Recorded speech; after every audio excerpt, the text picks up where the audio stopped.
यदि आप भी नदियों से सोना निकालना चाहते हैं, तो देश में ऐसी कई नदियां हैं जहां सोना पानी के साथ बहता है। भारत में बहने वाली सुबर्ण रेखा झारखंड के सिंहभूम जिले की एक ऐसी नदी है जिसमें सोना बहता है, और गांव के लोग सुबह सुबह उठकर नदी पर सोना निकालने के लिए पहुंच जाते हैं। गांव के बहुत सारे लोगों का ये रोज का काम हो चुका है। कई वर्षों से यही काम कर रहे हैं। उनकी कई पीढ़ी सोना निकालने का काम कर रही हैं। लेकिन नदी में बहने वाली सोने के दाने बहुत छोटे छोटे होते हैं, जो चावल के दाने के बराबर होता है। कभी कभी 4 से 5 ग्राम सोना निकालने के लिए कई दिन लग जाते हैं, कभी कभी महीने भी लग जाते हैं। लोगों का कहना है कि महीने में वह 70 से 80 सोने के कड़े सुबर्ण रेखा नदी से निकाल लेते हैं। इससे उनकी महीने की कमाई हो जाती है। लेकिन गांव के लोग मजदूर के रूप में काम करते हैं।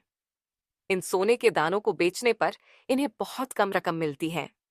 लेकिन जो लोग इसको पिघलाकर सोने का आभूषण बनाते हैं, उनकी कमाई बहुत ज्यादा होती है।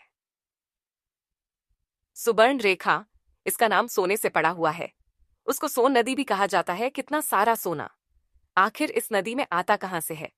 इसके पीछे का राज है कि इस नदी का उद्गम एक छोटा नागपुर प्लेटू से हुआ है, जो एक ज्वालामुखी से बना हुआ है। इससे निकलने वाली नदियों में बहुत सारे सोने के कण पाए जाते हैं।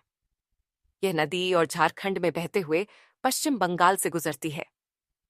यह नदी रांची, चंदेल, जमशेदपुर, घाटशिला, गोपीबल्लापुर, जलेश्वर जैसे शहरों से होकर गुजरती है।